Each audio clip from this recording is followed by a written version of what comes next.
Salah satu pengakuan Tuhan yang tidak bisa disangkali adalah lewat buah.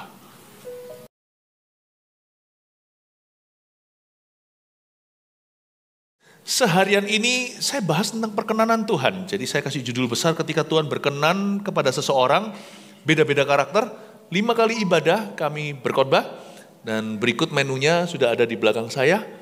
Sekarang kita akan bahas tentang seorang hamba Tuhan di Perjanjian Lama, namanya Musa. Kalau yang punya anak kasih nama Moses juga bagus sih, Musa, bagus ya. Musa, tambah engnya, kayak John Eng gitu, Andrew Eng. Musa Engking, wah itu kan durian enak sekali ya. Musa Engking, ya enggak ini memang Raja Jayus. Kitab Bilangan ayat 12, ayat 1 sampai 16, cukup panjang ayat-ayat, kita Bible study, ambil catatan, pasti banyak rema-rema baru yang Anda terima. Kalau Anda ketinggalan salah satu, dengarkan yang lainnya, karena pasti Anda diberkati. Ini cerita yang kurang bagus sebenarnya, karena tentang pemberontakan siblingsnya Musa. Koko sama cicinya memberontak sama Tuhan dengan cara menghina Musa. Seorang kalau berkenan kepada Tuhan itu, mari kita sekarang pandang lihat sifatnya kayak apa. Pembelaan Tuhan seperti apa. Jangan cuma cari pembelaannya. Wah, kita dikenan Tuhan itu dibela mati-matian sama Tuhan. Enggak begitu juga. Orang yang dikenan Tuhan itu pasti menunjukkan sifat dulu. Tapi kalau kita punya itu, pembelaan Tuhan enggak perlu kita ragu. Tuhan yang berkepentingan dengan kita. Tiga-tiga sama-sama hamba Tuhan, Miriam, Harun, dan Musa. Namun salah satunya Tuhan pilih jadi pemimpin, dikasih spiritual authority atau otoritas. Dan tidak tentu itu selalu jatuh pada anak sulung. Selalu Tuhan kalau milih itu berdasarkan kedaulatan dan berdasar hati. Yang tadi saya sampaikan kebaktian sebelum ini, senioritas itu tidak berlaku di dalam hadirat Allah. Tetapi yang berlaku adalah hati yang murni. Tuhan memilih bukan berdasar kriteria manusia. Tuhan memilih berdasarkan satu tentunya kehendak Allah yang kita tidak bisa mengerti kadang-kadang. Tapi Tuhan itu selalu memilih punya fondasi. Tuhan tidak memilih orang yang hatinya tidak ready. Allah melihat hati. Nah, sekarang mari kita melihat apa yang terjadi. Kita akan selidiki bagaimana Tuhan menyertai seorang Musa, supaya kita jangan sampai berada di sisi yang salah. Miriam serta Harun mengatai Musa berkenaan dengan perempuan Kush yang diambilnya, sebab memang ia telah mengambil seorang perempuan Kush. Kata mereka, sungguhkah Tuhan berfirman dengan perantaraan Musa saja? Bukankah dengan perantaraan kita juga ia berfirman? Dan kedengaranlah hal itu kepada Tuhan. Adapun Musa ialah seorang yang sangat lembut hatinya. Lihat itu hatinya Musa ya. Lebih dari setiap manusia yang ada di atas muka bumi. Berhenti sampai ayat 3 dulu, saya jelaskan. Miriam adalah cicinya Musa. Waktu kecil sangat sayang sama baby Musa. Karena Miriam itu yang menyembunyikan, bantu ibunya sembunyikan adiknya yang masih orok waktu itu. Selama berapa bulan disimpan sampai ketemu sama putrinya Firaun ketika beliau lagi mandi. Zaman pembantaian bayi Yahudi. Jadi semua anak laki-laki dibunuh oleh tentara Mesir karena mereka kebanyakan mau potong pangkas minoritas. Ya, ini namanya ethnic cleansing. Ini membersihkan dari satu etnis. Jadi pada waktu itu Miriam sangat berjasa. Tidak diragukan Miriam ini sangat berjasa dalam hidup Musa. Kalau bukan karena Miriam, Musa nggak ada. Ya, jadi kita harus mengerti sekarang dalam dunia Allah, jasa itu bukan segalanya. Perkenanan Allah itu segala sesuatu. Sekalipun kita berjasa, wah gara-gara aku, ya itu puji Tuhan. Kalau kita yang dipinjami jasa jangan pernah lupa ya. Kalau Anda mau sungguh-sungguh menghargai seseorang itu hargai orang-orang yang bersama dengan Anda dari dulu. Atau ketika Anda di arus bawah. Orang itu yang ada di situ, orang itu sahabat sejatimu. Jangan pernah kita itu kacang lupa kulitnya itu bukan hanya kondisi kita sebelumnya, tapi juga jangan lupa teman, keluarga, kawan. Jangan lupakan, orang-orang berjasa kepadamu jangan jadi malin kundang. Anda bisa berubah, Tuhan mengubahkan. Tapi tetap ada hal-hal yang mesti harus stay the same. usahakan. Ya, nanti saya tunjukkan bahwa Musa itu ternyata tetap cinta Miriam kok. Buktinya nanti yang mendoakan kesembuhan Miriam itu Musa. Waktu dia kena kusta. Tapi Miriam ini dan Harun, di ayat Alkitab ayat pertama, Miriam serta Harun, berarti Harun ikut-ikutan. Harun ini kokohnya. Miriam dan Harun mengatai Musa. Cuman ngomong doang kok, kan cuman nomong-nomong. Kan cuman bilang, dalam kerajaan Allah, kata-kata mengandung kuasa, jadi nggak boleh sembarang didengungkan. Orang yang berkenan itu akan menjaga lidah, karena percuma ibadahnya kalau dia lost lidahnya. Ya, lidah buaya. Ada tanam-tanaman yang mengingatkan kita harus hati-hati. Ada juga lidah mertua. Suatu hari kita semua kalau punya menantu mesti waspada.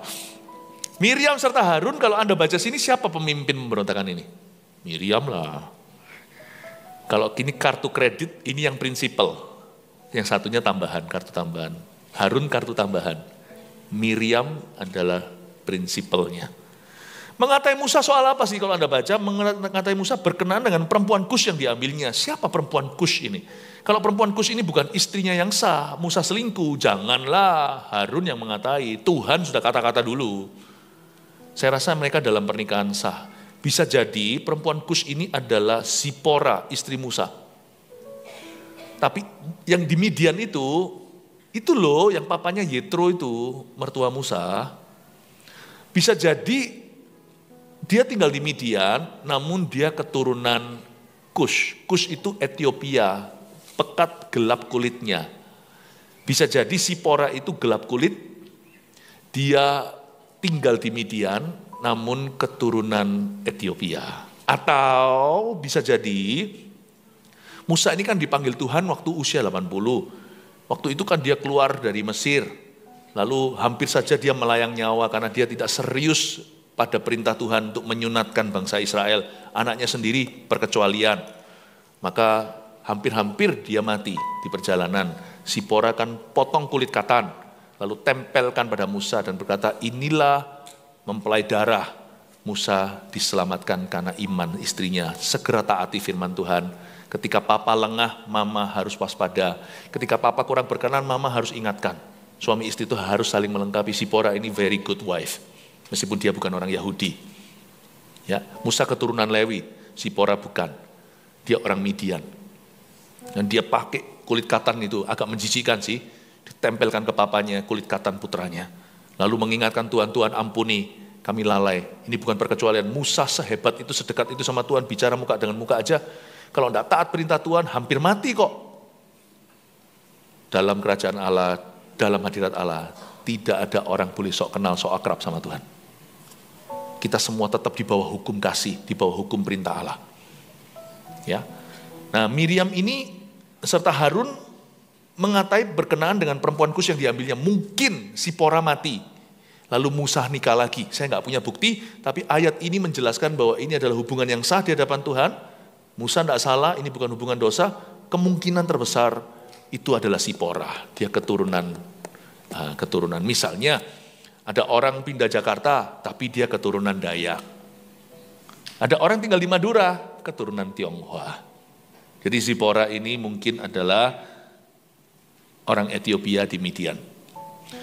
Coba ya, alasan Miriam dan Harun itu rasis ternyata. Yang mereka permasalahkan pada Musa, itu sesuatu yang bahasa Ibraninya yang boten. Bahasa Jawa itu, artinya yang enggak. Enggak jelas gitu loh. Lu orang keberatan apa sih sama Musa? Enggak jelas. Karena mereka memang enggak bisa mencari-cari sesuatu yang benar. Musa memang enggak ada salahnya. Dikeker dari kanan, kiri, atas, bawah. Ya paling-paling suatu persoalan yang dicari-cari lah ketemunya. Jadi mereka mempermasalahkan wanita Kus yang diambilnya. Oke? Coba lihat ayat 2. Saya tunjukkan kepelin-pelanan dan kedolak-dalikan. Orang itu kalau nggak suka sama orang itu cari-cari salah itu ternyata ada. Ayat 2 sudah bukan tentang wanita Kus itu. Lain lagi. Jadi hai Miriam Harun, kalian mau apa sih?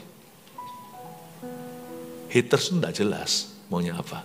Kritikus-kritikus kalau bukan kritikan membangun itu gak tahu agendanya apa. Kata mereka, sungguhkah Tuhan berfirman dengan perantaran Musa saja? Emangnya cuma dia yang hamba Tuhan? Bukankah dengan perantaran kita juga ia berfirman? Dan kedengaranlah hal itu kepada Tuhan. Ayat 2, ternyata kita kira masalahnya tentang istri Musa. Ayat pertama kan mereka kata-katai berkenaan dengan perempuan Kus yang diambilnya. Ayat 2, lain lagi ceritanya. Masa Tuhan berfirman lewat Musa saja, kata Miriam. Karena Miriam juga seorang nabiah. Biasanya orang kalau bidangnya lain nggak urusan. Biasanya nggak saling mengurusi. Tapi kalau bidangnya sama, biasanya ada iri hati. Paham ya? Misalnya Miriam itu pedagang gitu. Musa itu hamba Tuhan, menurut saya sih tidak masalah. Karena sama-sama dengar suara Tuhan. Yang satu pendetanya, gembala Israel saat itu Musa. Yang satu lagi nabiah. Dia juga punya kriteria rohani untuk ditonjolkan. Jadi Miriam itu lebih bersenggolan, apalagi Harum itu imam. Lalu dia hasutlah adik yang satu, melawan adik satunya lagi. Dia ngomong, Run, ya Cik Miriam, emangnya Musa doang yang hamba Tuhan? Aku kan nabi ya, waktu Israel itu keluar Laut Merah. Aku yang bernubuat dengan rebana. Iya ya Cik. Si Harun berkata, iya karena aku imam. Aku juga pegang baju efod. Turim umim itu kayak dadu zaman dulu. Belum ada Roh Kudus di dalam setiap hati. Itu orang tanya kehendak Tuhan kiri kanan, ya enggak. Iya ya, kan aku juga. Kok dia gaya ya? Kenapa dia aja yang didengar sama umat ya? Kenapa dia kok bossy attitude ya? Padahal Musa itu ayat 3, orang yang paling rendah hati kata Tuhan. Orang serendah hati, selembut hati itu sampai dikatakan dia lebih rendah hati dan lembut hatinya daripada setiap manusia yang ada di bumi. Itu aja masih bisa disalahkan, masih bisa dituduh bossy, masih bisa disebut diktator, masih juga dikecam. Nah, masih juga tuduhan kepada dia itu loh termasuk keangkuhan. Orang sudah serendah hati itu aja gak cukup rendah hati bagi semua orang. Orang sudah sebaik lembut itu aja gak bisa menyenangkan semua orang. Orang hatinya itu kayak gitu loh, menghambanya aja masih disebut sombong. Dia yang gak pernah balas sama orang yang jahati. Yang tipe begitu aja masih dicibir dan dikata-katai, dibilang diktator segala, dibilang main perintah, padahal ayat 3, Tuhan berkata Musa itu seorang yang sangat lembut hatinya, lebih dari setiap manusia yang ada di atas muka dunia. Jadi di sini suatu pelajaran buat kita, berkenan pada Tuhan itu tidak tentu disukai semua manusia. Sebaik-baik seseorang, rendah hati orang itu, pasti masih ada orang panggil dia sombong. Orang semulia-mulia hatinya, sudahlah, itu orang sudah paling mulia sampai Tuhan aja memujinya, ini ayat 3, pujiannya datang dari Tuhan bukan dari manusia. Masih ada orang yang tuduh dia diktator, main perintah. Kadang-kadang ya manusia itu bisa begitu sensitifnya, orang baik aja waktu ngomong masuk telinganya terdengar seperti bentakan. Jadi ini gak suatu takaran ya, kalau Tuhan itu berkenan pada Anda itu seluruh dunia akan approve Anda. Enggak ya, pasti akan ada orang gak suka.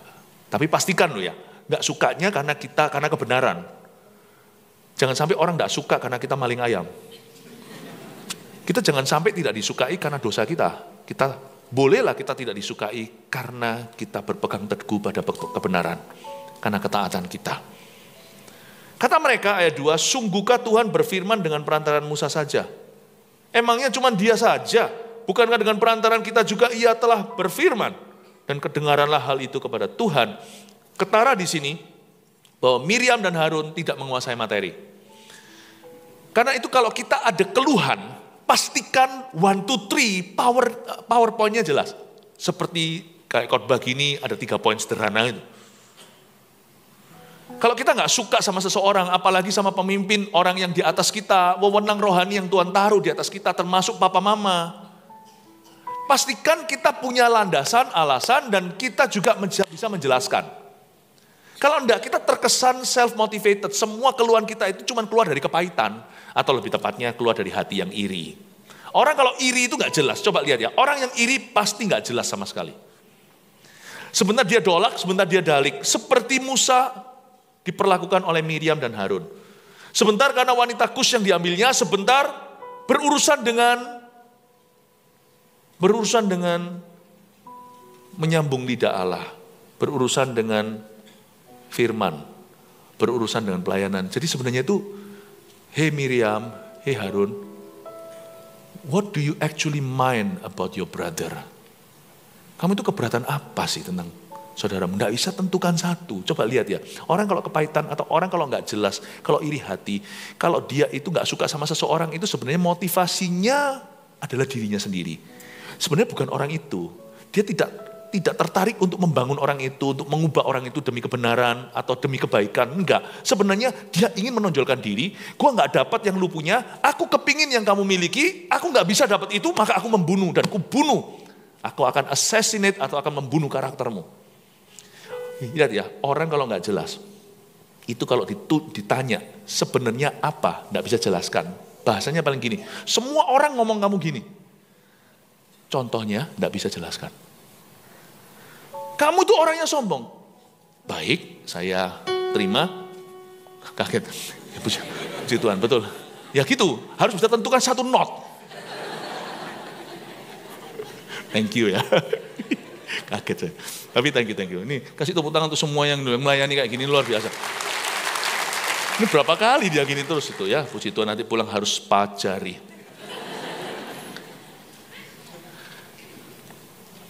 Coba betul nggak kalau kita lagi hatinya itu marah, nggak bisa sebut satu kan? Bahasanya kan semua orang nggak suka. Semua orang bilang, kamu sombong, yes, pokoknya begitu. Nggak bisa sebut satu, itu namanya nggak menguasai materi. Itu nggak riset dulu. Itu nggak punya sama sekali, nggak punya satu objektivitas yang bisa dijelaskan. Isinya melulu sentimental dan perasaan. Kalau Anda tanya pada diri sendiri, jikalau saya nggak suka pada suatu situasi, atau saya mau mengoreksi seseorang, atau suatu keadaan, pastikan Anda punya poin sederhananya, 1, 2, 3, jirolu bahasa Jawa, 1, 2, 3. Kalau enggak, drop it. It's about you, not about that person. Kalau enggak, drop saja. Itu bukan tentang orang itu tentang dirimu melulu. Itu namanya self-motivated anger and envy. Itu namanya amarah atau cemburu yang motivasinya adalah aku, dan aku. Dolak-dalik alasannya enggak jelas. Intisarinya ternyata kalau menurut saya Miriam ini, dia mempertanyakan otoritasnya si Musa karena dia cemburu kok orang Israel nggak sama dia nggak begitu. Karena sama-sama profesinya mirip, yang satu nabi ya. Sama-sama hamba Tuhan, sama-sama menyampaikan firman. Abu-abu ya, ambigu di dalamnya. Itulah sebabnya jangan suka memperkarakan. Kecuali hatimu jelas sama hatimu sendiri dulu. Kalau enggak, jangan perkarakan apa-apa. Karena apapun yang kau perkarakan, ujung-ujungnya akan membuat hatimu semakin salah. Saya belajar sesuatu di sini tentang perkenanan Allah di hidup saya. Bukan soal orang lain, bukan soal perkenanan Tuhan dalam diri orang lain. Dulu saya belajar untuk otak-atik perkenanan Tuhan di dalam diriku. Pokoknya kalau saya tidak jelas, motivasiku tidak bersih, aku belum memahami hatiku itu maunya apa. Belum lagi poin-poin sederhana, objektivitasku itu sebagai berikut. Kalau saya tidak bisa tatan itu, saya tidak bisa menatanya, saya tidak bisa menjelaskannya, mendingan saya drop di hati, saya bertobat dan berkata, angkatlah semua feeling yang salah ini, beriku kasih, beriku kerendahan hati. Bukan berarti kita selalu lari dari permasalahan. Apa-apa hanya masuk hadirat Allah, lupakan. Tidak. Kalau sesuatu itu memang sungguh-sungguh membutuhkan masukan Anda, input, feedback, harus mendapatkan kritikan, bahkan kritikan yang membangun, pastikan kau membangun sesuatu. Kalau kita mau mengkritik seseorang, bukan berarti hamba-hamba Tuhan itu di luar jangkauan, bukan berarti hamba-hamba Tuhan tidak bisa dijamah. Gak ada yang di antara kita itu yang namanya untouchable, yang gak bisa dikasih masukan. Orang yang gak bisa dikasih masukan, itu orang yang sudah menganggap dirinya sebagai Tuhan. Saya juga perlu masukan, saya juga perlu evaluasi. Jadi pastikan kalau memang ada suatu situasi di mana masukan kita itu berguna dan berarti, tapi bawa dalam doa dulu.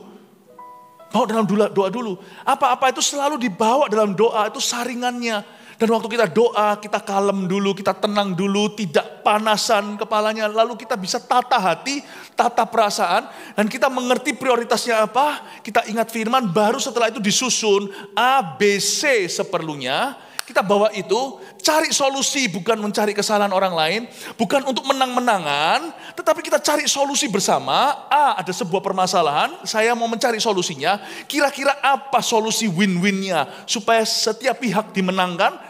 Bagaimana caranya kita menghadapi hal ini yang paling cocok dengan firman Tuhan. 1, 2, 3, mari.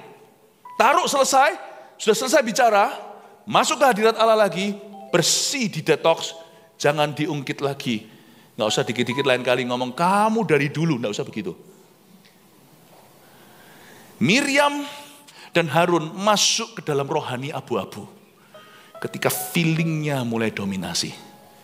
Kalau saya baca ayat ini, ketara bahwa sebenarnya Miriam itu didorong iri. Harun dari dulu kan gitu, dia itu lugu. Semua orang bilang lembu emas, dia buat patung wagyu. Disembah lagi. Harun dari dulu gitu, orang itu tidak bisa jadi pemimpin betul, meskipun dia jadi wakil Musa. Untung ada Musa, karena orang ini selalu diombang-ambingkan. Menurut saya sih Harun tidak sesalah Miriam. Tapi Miriam ini kalau saya baca begini, ini orang ya, hatinya itu bisa kayak gitu ya, bisa jahanam. Padahal dia ini nabiya, padahal ini cecenya sendiri.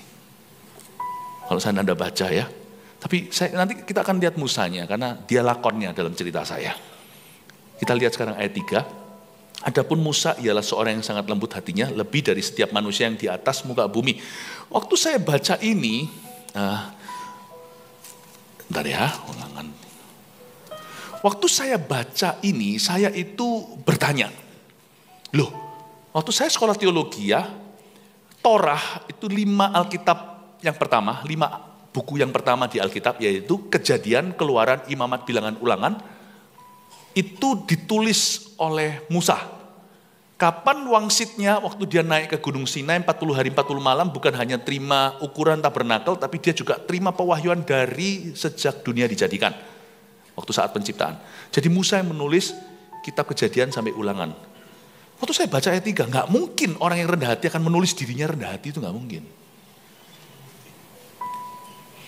Adapun Musa ialah seorang yang sangat lembut hatinya. Gak mungkin lah, gak mungkin. Kalau dia sampai nulis gitu berarti dia gak lembut hatinya. Tapi apa boleh buat? Semua ahli teologi juga percaya bahwa Kejadian sampai Ulangan itu ditulis oleh Musa. Dan saya setuju. Saya yakin dalam penulisan kitab-kitab Musa, yaitu Torah, ada auditor tambahan. Contohnya, kitab Ulangan, kitab terakhirnya Musa, kitab Ulangan, tidak usah dibuka, pasal 34 ada perikop kematian Musa. Nggak mungkin dia nulis matinya sendiri. Kematian Musa, kemudian naiklah Musa, bla bla bla, lalu habis itu orang-orang gimana setelah mati dikuburkan dia di suatu lembah di tanah Moab, kan nggak mungkin ditulis oleh mayat. Saya percaya Ulangan 34 itu mungkin ditambahkan oleh Yosua, auditornya di zaman purbakala. Musa yang menulis Kejadian sampai Ulangan, kecuali Ulangan 34 ya kan. Saya kok yakin ada yang ditambahkan oleh ilham Roh Kudus, penulis yang satunya, kayak tulisan Paulus. Ada Silas yang menulisnya kadang-kadang. Ini menulisnya si ini, lalu Paulus berkata, ini tanda tanganku. Saya yakin ayat 3 ini saya pegang sebagai keyakinan sendiri, ditambahkan oleh Yosua, anak rohaninya. Adapun Musa, ialah seorang yang sangat lembut hatinya. Bapak rohaniku ini, Musa ini, itu bukan papa jasmaninya, bukan papa kandungnya. Dia berkata, bapakku ini seorang yang sangat lembut hatinya. Lebih dari setiap manusia yang di atas muka bumi. Ya, sekali lagi saya pelajari dari ayat ini tentang perkenanan Allah dalam hidup Musa, bahwa gak mungkin orang yang rendah hati nulis dirinya rendah hati, itu gak mungkin. Jadi kalau tiba-tiba ada orang datang di atas berkata, saya adalah orang yang sangat rendah hati, Betul. Orang yang paling rendah hati di dunia itu pasti merasa dalam hadirat Allah, dia kok masih sombong sekali. Pasti. Orang yang lembut tidak akan ngaku-ngaku. Ya. Jadi sekedar saya kasih tambah-tambahan pemikiran supaya Anda dewasa iman dalam pembacaan firman. Tidak mengubah kebenaran, tapi imajinasi kita dikuduskan untuk bisa mengerti betapa indahnya pembuatan kitab suci itu. Betapa indahnya. Ilham Roh Kudus all the way. Dari Kejadian sampai Wahyu. Adapun Musa ialah seorang yang sangat lembut hatinya, lebih dari setiap manusia yang di atas muka bumi. Jadi kalau kita mau berkenan kepada Allah harus lemah lembut. Gak ada orang kasar dikenan Tuhan, gak ada, sudah lupakan. Orang sombong dikenan Tuhan, udah jelas-jelas firman berkata Tuhan benci kesombongan. Orang sombong itu kekejian bagi Tuhan. Tapi orang yang rendah hati dikasihani oleh Tuhan dan ditunjukkan jalan. Jadi kalau Anda dan saya mau mengejar perkenanan Tuhan, satu jalan, rendah hati. Kita bisa salah, bisa, asal kita merendah. Kita mau diajar, kita mau ditegur, kita mau didisiplin. Itu pasti orang tidak mungkin dibuang sama Tuhan, tidak mungkin dibuang sama orang. Tapi orang yang membangkang, yang sok-sokan itu pasti ditinggalkan banyak orang. Kalau dia tidak ditinggalkan, paling dia dikerumunin, pasti dia akan digandrungi oleh orang-orang yang sejenis sama dia. Ya. Ayat 4, lalu berfirmanlah Tuhan dengan tiba-tiba kepada Musa, Harun dan Miriam. Keluarlah kamu bertiga ke kemah pertemuan, maka keluarlah mereka bertiga. Saya yakin Miriam seperti seekor anjing pasti buntutnya begini. Senang dia, yes, akhirnya aku dapat pembelaan dari Tuhan. Akhirnya adikku akan ditegur sama Tuhan sendiri. Jangan salah ya, ada orang-orang tertentu yang kalau dia sudah tidak jelas motivasi hati, kadang-kadang dia sendiri bisa salah paham sama dirinya. Dia itu dimusuhi Tuhan, dia kira dia dibela. Ini yang saya sebut sebagai juling rohani. Ketika orang hatinya sudah jauh dari perkenanan, dia sendiri tidak bisa lihat Tuhan. Dan dia biasanya juga salah ngerti situasi. Saya yakin Miriam happy sekali. Akhirnya, ya kan Tuhan? Tolong beritahu sama dia Tuhan. Aku juga nabi ya. Apa sih firman yang dia bisa korbankan? Aku tidak tahu. Bahkan kalau bisa, sini dek. Kan mentang-mentang adiknya. Kadang-kadang ada power syndrome namanya kakak. Duduk sama-sama sini. Nih, tak koreksi ya. Kamu korbannya itu salah gini, kamu korbannya salah gitu. Kamu tuh kurang begini, kurang begitu. Ya enggak apa-apa, masukan itu perlu. Loh, jangan kira bahwa Musa itu enggak bisa dijamah loh ya. Musa itu bukan seperti semacam Kim Jong Un, siapa? Semua orang harus mengeluhkan kalau enggak bahaya. Musa enggak gitu, buktinya Musa itu ditegur sama mertuanya yaitu Yetro. Yetro itu ngomong gini loh, nak tak ajari ya. Kamu pakai cara begini, kamu bisa mati muda. Salah, waktu datang evaluasi meeting diberitahu kamu harus begini. Setiap per berapa puluh kamu kumpulkan dan itu ada leadernya. Ada leader puluhan, ada pemimpin ratusan, pemimpin ribuan. Nanti sistemnya itu begini, governance atau pemerintahan. Nanti sampai taraf tertentu kamu turun tangan karena itu yang besar yang tidak bisa diselesaikan oleh pemimpin-pemimpin menengah. Dan pemimpin-pemimpin yang baru. Yaitu tuh ngasih masukan. Gak pernah ada ayat firman di mana Musa tersinggung atau Tuhan marah karena itu enggak. Semua nasihat yang bagus. Yetro itu bukan imamat Yahudi. Intinya hari ini di perjanjian baru semacam Yetro itu bukan orang Kristen. Semua nasihat yang baik itu dari Tuhan, Kristen atau bukan. Tapi Injil hanya dari Kristen. Musa itu enggak sok-sokan. Wah, aku hamba Tuhan kok. Apalagi ini papanya, papa mertuanya. Papa mertuanya itu imam di Midian. Dia bukan kaum Lewi. Dia bukan umatnya Yahweh. Dia ngasih masukan yang menurut saya praktis. Musa dengar dan Musa aplikasikan. Coba Anda baca itu. Musa membuat semuanya sesuai dengan nasihat mertuanya. What a humble man. Satu ya saya kagum sama Yetro. Dia tidak terintimidasi sama menantunya. Bayangin resumenya. Yetro ini paling cuma ngomong tentang agama. Musa belah Laut Merah. Sadarkah Anda? Musa juga sebaliknya. Saya juga kagum sama si Musa. Aku sudah belah Laut Merah kok. Lu siapa? Coba untuk memberitahu aku what to do. Anda emangnya siapa? Kok bisa bicara ke kehidupan saya? Ngatur-ngatur lagi. Saudara, peduli amat kalau orang mati bangkit dalam pelayananmu atau Anda konglomerat. Semua yang baik kalau berupa nasihat, terimalah dengan lapang dada itu dari Tuhan. Apalagi kalau bicara ke dalam hidupmu orang yang bermaksud baik. Apalagi mereka di posisi sah, misalnya orang tua dan sebagainya. Dengarkan, dicerna, tidak semua Anda harus setuju. Anda harus pegang keyakinan dan tuntunan Tuhan. Tetapi terima dulu, rendah hati. Dan berkata, oke, saya pertimbangkan. Amin. Amin. Gak apa-apa, bahkan dari anak kecil pun kalau nasihat itu bagus, mungkin itu firman. Tuhan menaruh kuasa firman dalam mulut bayi untuk membungkam musuhnya. Untuk bisa menghancurkan perbuatan musuh dalam hidup orang-orang dewasa. Kadang-kadang anak kecil itu make sense loh ngomongnya. Make sense loh. Coba kalau Anda lihat Musa ya, dia gak sok-sokan. Aku sudah belah Laut Merah. Kamu belum apa-apa. Nah, jangan gitulah. Makanya dia dikenan Tuhan. Lembut hatinya, rendah hati. Orangnya itu gampang, gak difficult gitu. Orang kalau diajak omong itu meskipun orang ini penuh mujizat ya, mendarat. Mendarat. Daripada orang kalau sudah pernah melakukan mujizat, kalau diajak bicara selalu bernubuat. Saya boleh ngasih masukan ya untuk kesehatan Anda soalnya. Oh, Tuhan berkata. Saya kalau olahraga hari ini saya masih dilatih sama coach saya. Diberitahu ini mesti gini-gini. Kemarin lalu coach kami akibat penginjilan daripada Pak Melki. Coach kami sama di gym. Terima Tuhan, itu buahmu Melki.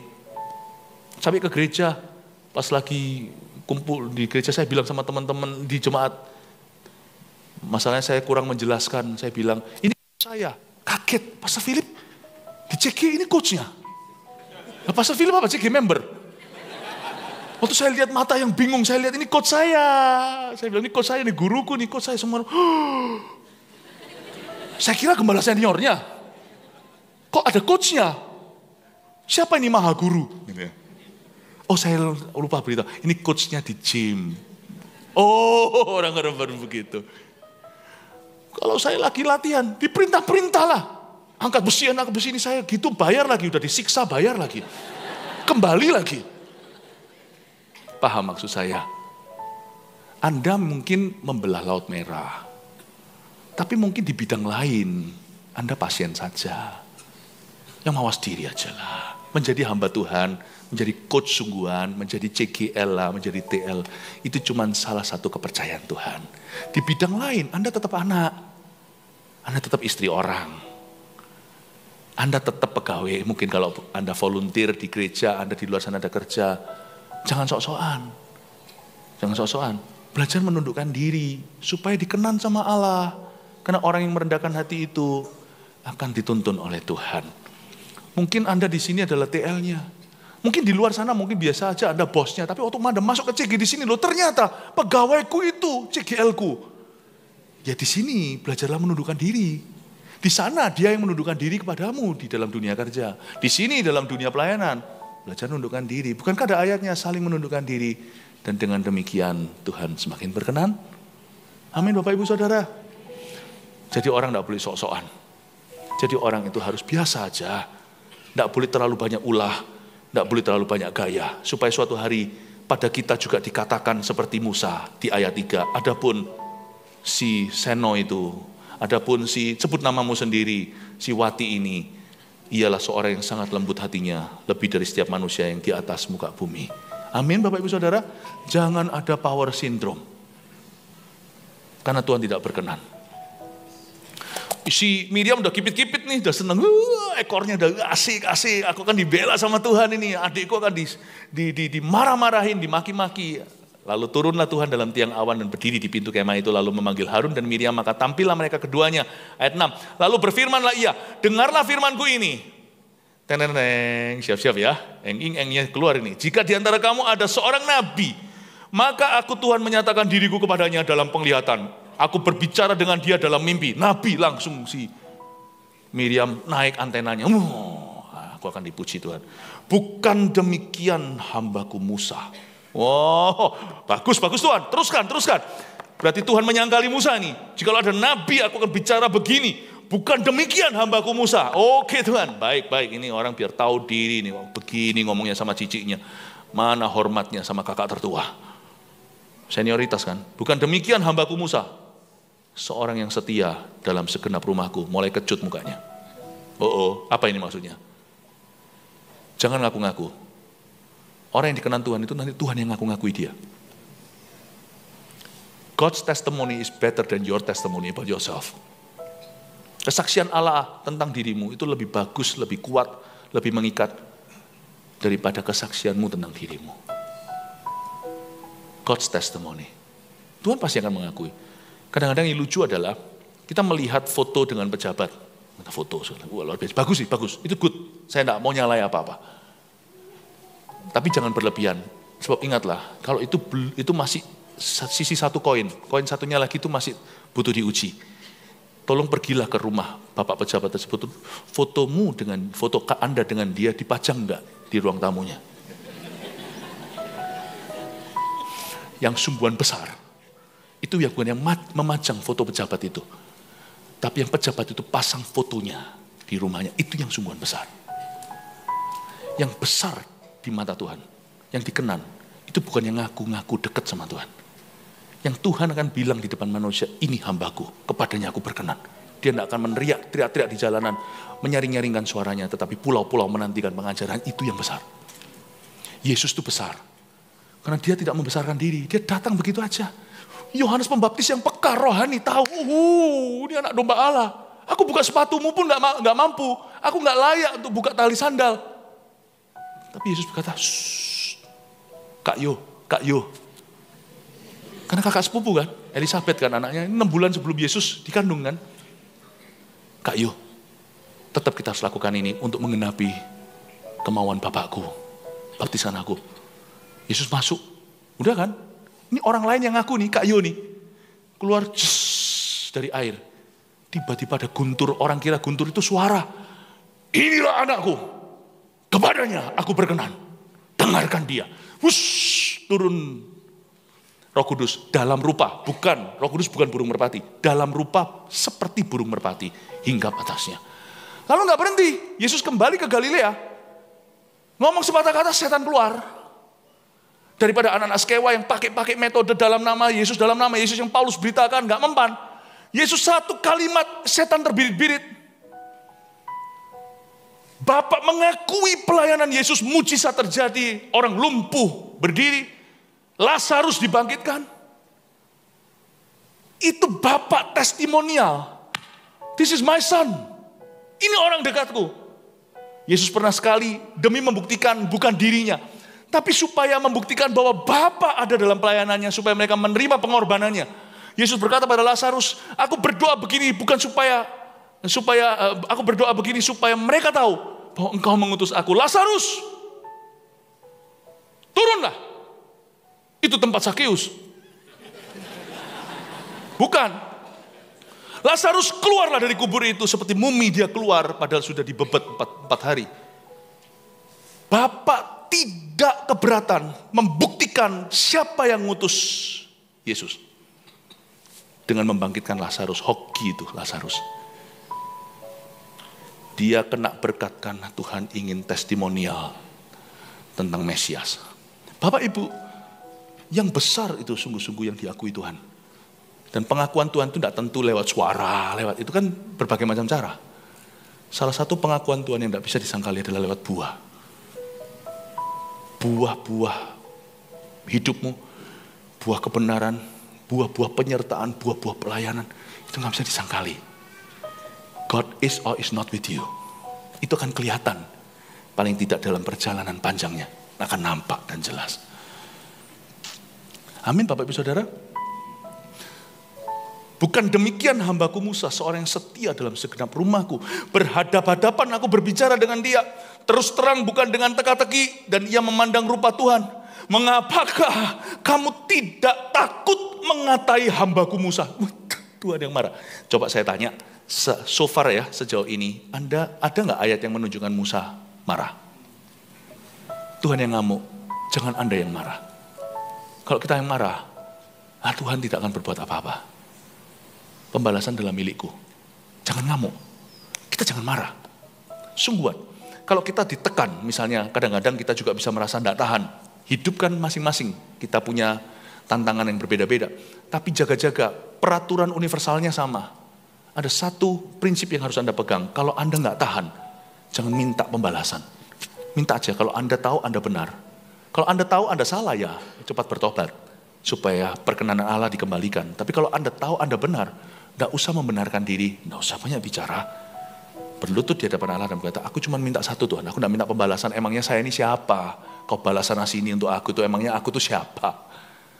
Tuhan, aku hanya minta penyertaan. Aku minta testimonialmu Tuhan. Aku gak minta membuktikan apa-apa, aku minta cuma penyertaanmu. Penyertaan. Tuhan ngomong gini, waktu Tuhan ngamuk sama Miriam, mengapa kamu gak takut ya ngatai hambaku Musa? Be afraid. Takutlah. Kenapa? Bukan karena Musa itu gak bisa dijamah. Musa itu untouchable, Musa itu di atas hukum. Enggak, ingat tadi Yetro. Orang non-Kristen aja bisa nasihati dia. Ya, di bidang-bidang yang lain mungkin Musa itu poor. Musa itu gak pengalaman soal organisasi. Ada seorang yang pakarnya yaitu Yetro, ajari dia sistem. Ya, mungkin kita pinter tentang Alkitab, kita bodoh tentang komputer seperti saya ini nggak ngerti gaptek sekali. Nggak paham saya dulu kira yang mengarahkan jalan supaya nggak tersesat namanya Google Drive. Saya diketawai sama satu kantor.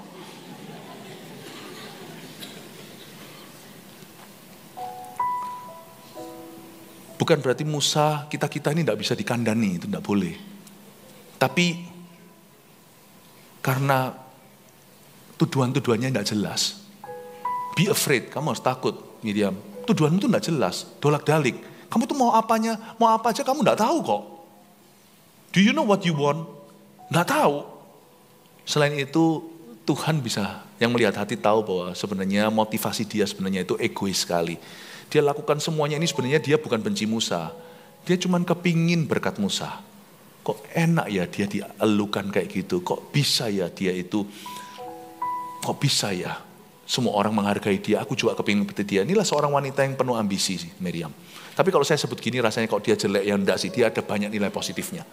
Kalau Anda baca ya Miriam itu dia yang menggerakkan Israel untuk memuji Tuhan ketika keluar dari Laut Merah. Ya, luar biasa. Tapi juga dia enggak jaga hati, dia jatuh hari itu. Ayat 10, ayat 9. Sebab itu bangkitlah murka Tuhan terhadap mereka lalu pergilah ia. Waduh, Tuhan enggak perlu babi bu, enggak basa-basi, langsung pergi.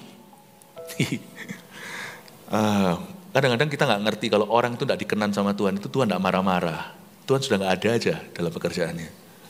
Tuhan udah nggak ada aja dalam pelayanan, udah nggak ada dalam khotbahnya. Khotbahnya bagus.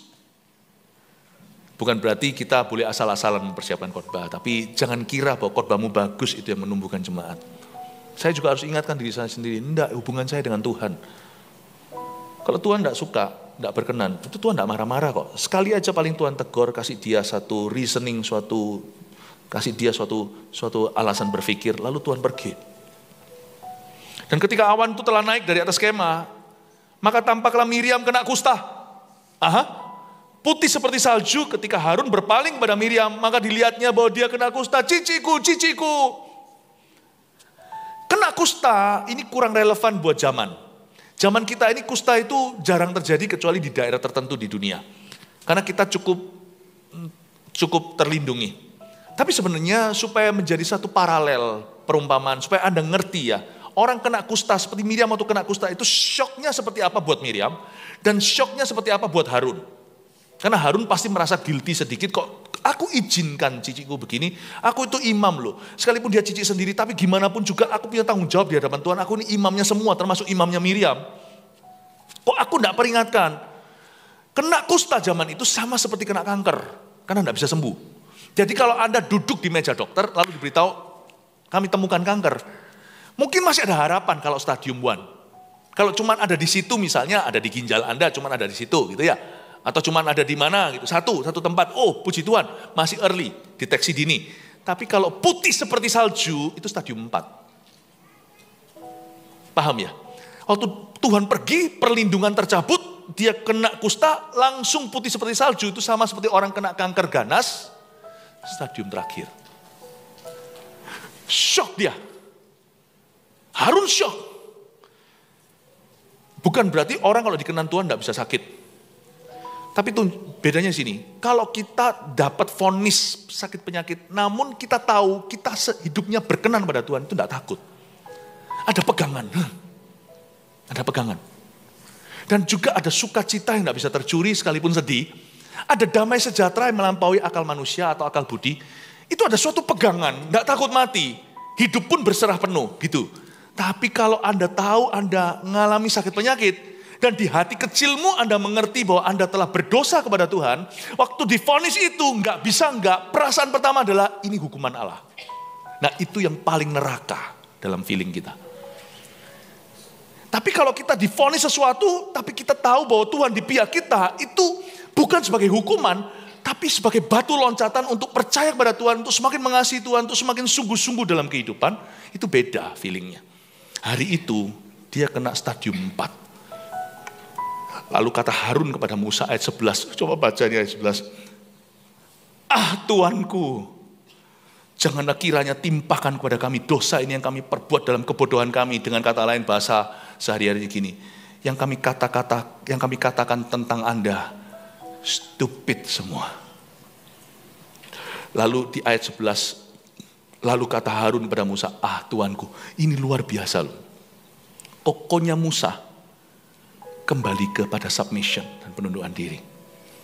Dia berkata, my master. Dia pakai kata my master, not my brother. Di dalam urapan, Harun tahu Musa siapa. Di luar pengurapan itu, ya ini kakak beradik. Tapi di dalam urapan, dia sadar, kembali dia dalam urapan. My master. Luar biasa. Anda lihat gak di sini? Maka firman Tuhan ayat 12, maka berjingkrak-jingkraklah Musa dan berkata, tahu rasa. Atau, lihat ya, saya kagum sama Musa. He said nothing. Dan pertama kali dia buka mulut, dia mendoakan his accuser, pengkritiknya. Coba lihat, makanya saya itu sangat terharu lihat Musa. Saya nggak ngerti kalau semuanya, saya nggak pernah ngalami yang begini. Kalau kita alami kayak dia gitu, kira-kira gimana ya? Attitude, respon hati kita. Reaksi-reaksi kita itu loh, seperti apa? Spontan-spontannya itu loh. Ayat 12, janganlah kiranya dibiarkan dia sebagai anak gugur yang pada waktu keluar dari kandungan ibunya sudah setengah busuk dagingnya. My master, Tuanku, ingatlah mama. Kita bertiga punya mama yang sama. Musa gak ngomong apa-apa. Ayat 13. Lalu berserulah Musa kepada Tuhan, ya Allah, sembuhkanlah cicikku. Saya terharu. Ngomong apa-apa, disikat, dihajar kayak Yesus. Omongin apa-apa di kantor Pilatus, diam aja. Sekali dia buka mulut, Dear God, heal my sister who is my accuser. Tuhanku, sembuhkan musuhku, yang tiada lain adalah kakakku sendiri. Musuh orang adalah anggota-anggota rumah tangganya. Kata Yesus tentang seorang nabi yang tidak dihargai di rumahnya sendiri. Dia buka mulut, heal Miriam. Saya terharu loh lihat ini. Luar biasa ya. Luar biasa ya. Makanya waktu saya ayat 13 saya berkata, makanya Tuhan itu senang sama Musa. Dan senang. Kemudian berfirmanlah Tuhan kepada Musa, sekiranya ayahnya meludahi mukanya, tidakkah ia mendapati malu selama 7 hari? Tuhan malah yang curhat. Biarlah dia selama 7 hari dikucilkan keluar tempat perkemahan. Kemudian bolehlah ia diterima kembali. Ya sudahlah kalau lu maksa. Tuhan kayak ngomong gini sama Musa, ya sudah. Tuhan saking marahnya, masih ngamuk nih Tuhan masih ngamuk sama si Miriam. Padahal Musa sudah bersyafaat dan Tuhan dengarkan. Tuhan tetap berkata, enggak. Ya aku sudah ampuni karena kamu yang minta. Baik, tapi dia tetap harus keluar dikucilkan 7 hari supaya seluruh Israel tahu bahwa pemberontakan seperti ini tidak kukenan sama sekali. Biarin. Musa tidak bisa tawar lagi, Musa tahu diri. Karena Musa tetap hamba meskipun sahabat Allah. Kemudian bolehlah ya diterima kembali, itu seperti ada kata-kata, ya sudahlah kalau kamu maksa, terima aja kembali dia. Ya udah, terima aja. Ada orang yang diterima kembali sama Tuhan itu karena doa orang yang dikenan Allah. Ada orang yang hari ini masih survive, itu karena ada orang yang masih berkenan pada Allah di sisimu, yang masih mempertahankanmu. Ya sudahlah, tapi Tuhan kenanannya kepada orang itu hanyalah sebatas, ya sudahlah. Tapi kepada Musa, aku bela. Bedanya di mana? Ini rendah hati, ini ngata-ngatai. Yang ini diam ketika dimusuhi, yang ini diam-diam memusuhi. Beda kan? Akhirnya perbedaan perlakuan Tuhan juga sama. Kepada yang lurus Tuhan lurus, kepada yang berbelat-belit Tuhan lebih belat-belit. Pada yang satu gua bela, dia gak bela diri, malah aku bela dia. Yang satu, ya sudahlah kalau kamu maunya gini, masih mau? Ya sudahlah, oke. Ya udah, tapi jangan sekarang. 7 hari lagi aja, aku gak mau lihat mukanya. Coba lihat perlakuan Tuhan. Satu berkenan, sungguhan berkenan. Yang satu berkenan karena yang satu bukan berkenan, satu diterima karena orang yang berkenan. Makanya saya bersyukur kalau ada orang dikenan Tuhan dalam office Anda, itu berarti Anda yang beruntung punya orang berkenan di sana. Tapi orang yang berkenan tidak akan ngaku-ngaku. Bos, ya naikkan gajiku bos. Kenapa? Karena saya orang yang berkenan. Perusahaan ini berkati karena saya. Langsung aja tolong ya, pecat orang itu. Karena hari itu Tuhan juga pecat dia dari perkenanan. Karena orang yang berkenan tidak mungkin ngaku-ngaku. Sebab ayat 3 tadi itu dieditor oleh Yosua. Itu bukan Musa sendiri yang nulis. Kalau Musa nulis begini, saya nggak percaya dia. Ya, kalau memang Anda berkenan nanti orang tahu sendiri. Orang tahu sendiri. Tuhan akan beritahu nanti. Jadi dikucilkannya lah Miriam keluar tempat perkemahan 7 hari lamanya, dan bangsa itu tidak berangkat sebelum Miriam diterima kembali. Jadi bangsa itu juga cukup sportif. Seluruh bangsa menunggu Miriam diterima kembali. Juga karena bangsa itu tahu sebuah kebenaran rohani, sebuah prinsip yang tidak bisa diubahkan. Yaitu tidak bisa masuk ke Kanaan. Setelah itu mereka akan pergi ke ujungnya untuk masuk ke Kanaan.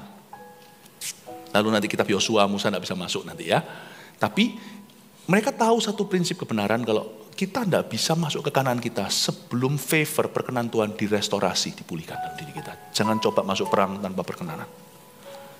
Kemudian berangkatlah mereka dari Hazerot dan berkemah di Padang Gurun Paran. Padang Gurun Paran adalah last stop embarkation sebelum masuk ke Kanaan.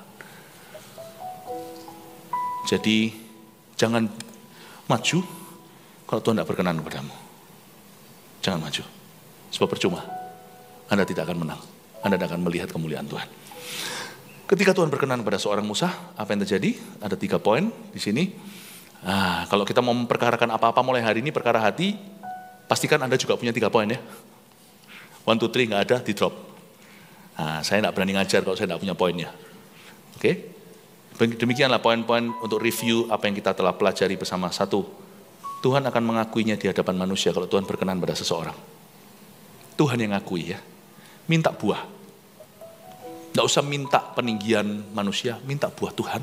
Kasih aku buah. Kasih aku buah. Tuhan yang akan mengakuinya di hadapan manusia seperti Musa. Kalau Tuhan itu berkenan kepada seseorang. 2, Tuhan akan membelanya terhadap pengkritiknya. Jadi nggak usah bela diri. Tuhan akan bela. 3, Tuhan akan mendengarkan doanya untuk musuh-musuhnya. Saya selalu ngomong sama diri sendiri dan pada orang lain, karena kita itu tidak ada satupun yang permanen berkenan. Paham maksud saya? Hari ini kita bisa berkenan, besok kita bisa salah soalnya, jadi saya termasuk. Jadi orang berkenan ini bukan copyright. Perkenanan Tuhan itu adalah right to copy. Kita harus terus meneladani. Saya selalu ingatkan pada diri sendiri dan saya ingatkan pada semua orang dari waktu ke waktu, jangan kita melawan orang yang berkenan kepada Tuhan. Why? Why? Kalau orang itu melawan, cilaka kita. Cilaka. Karena biasanya orang yang dikenan Tuhan itu punya kualitas sesuatu. Jadi biasanya akan jadi musuh yang buruk buat kita. Anda, kalau orang yang emosian gitu, suka tukaran gitu, biasanya ya sudah itu gitu-gitu boleh dicoba lah. Tapi kalau orang yang gitu. Itu kalau emosi, bahaya. Langsung ya. Ya, orang yang membual biasa, tapi orang yang diam itu menghanyutkan, itu koneksinya bisa dahsyat loh. Ini jangan main-main. Karena tidak perlu banyak bicara.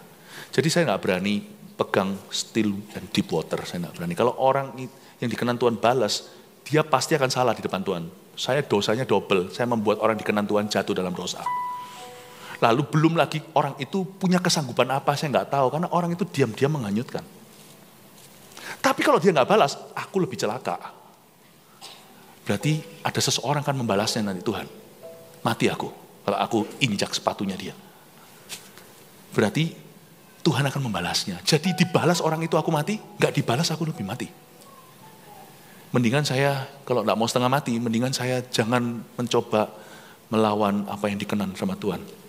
Demikian pula gereja kan, dalam sejarah, bagaimana gereja itu coba dianiaya. Meskipun aniaya kan selalu ada, coba lihat. Antara penganiayanya bertobat, seperti Saulus yang jadi Paulus, atau mati seperti Herodes yang ditampar malaikat. Salah satu, wis.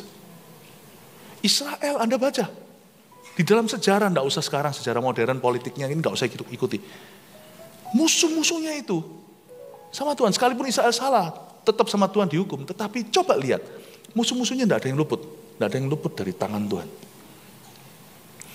Bapak Ibu Saudara, saya selalu ingatkan pada saya sendiri bahwa Tuhan itu mendengarkan doa orang yang dikenan Tuhan untuk musuh-musuhnya.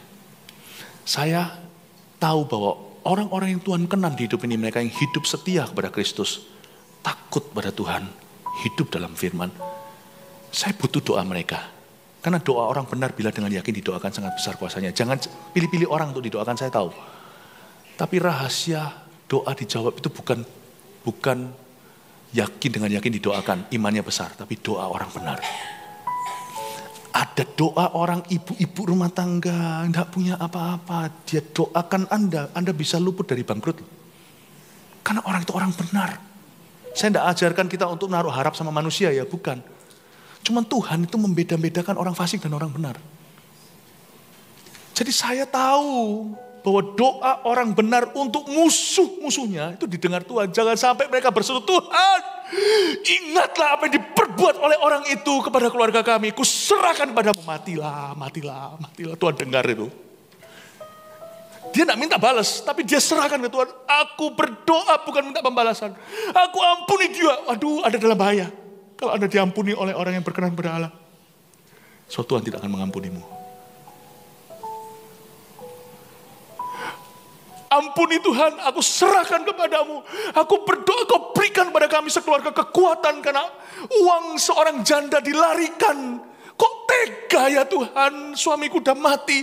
Tapi orang itu bisa ambil uangku. Aku memang bodoh, gak pinter bisnis. Aku ketipu, aku belajar sesuatu. Ampuni kekuranganku. Aku ampuni orang itu Tuhan. Sama Kristennya lu.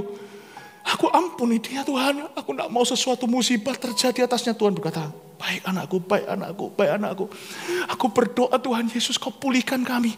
Malaikat, berkati. Pastikan janda ini akan mengalami buli-buli minyak. Gak pernah berhenti. Aku serahkan anakku supaya bisa sekolah. Pastikan uang sekolahnya ada. Dalam nama Yesus Tuhan, aku ampuni dia. Aku sungguh ampuni, aku tidak mau kepahitan. Sebab aku tidak mau salah di depan Tuhan. Dalam nama Yesus, amin, amin. Baik, ini tongkat. Kamu bawa untuk mujizat. Go. Gada sekarang. Mana yang diampuni tadi? Sini. Aku kasih janda itu tongkat. Sini. Malaikat, gadanya. Dia sudah ampuni kamu kan? Malah sekarang pembalasan milikku. Dia tidak balas kamu kan? Aku yang membalasmu. Be careful. Tapi kalau dia berdoa, Tuhan ampuni. Paham ya maksud saya? Saya tidak mau berada di dalam doanya orang berkenan kalau saya salah. Karena apapun juga yang mereka doakan, benar atau salah, saya akan selalu disalahkan Tuhan. Makanya lebih baik kita jadi orang berkenan aja yang mendoakan musuh-musuh kita supaya jangan mereka dihukum sama Tuhan. Supaya Saulus bukan mati tapi menjadi Paulus yang bertobat. Tahukah, bukan doa pembalasan yang diinginkan, tapi orang-orang benar akan berdoa akan musuh-musuhnya bertobat. Saya rasa itu yang dibutuhkan oleh kerajaan Tuhan di akhir zaman. Ya, jangan minta orang fasik mati, minta mereka berbalik arah. Haleluya, kasih tepuk tangan untuk Tuhan. Mari kita semua bangkit berdiri.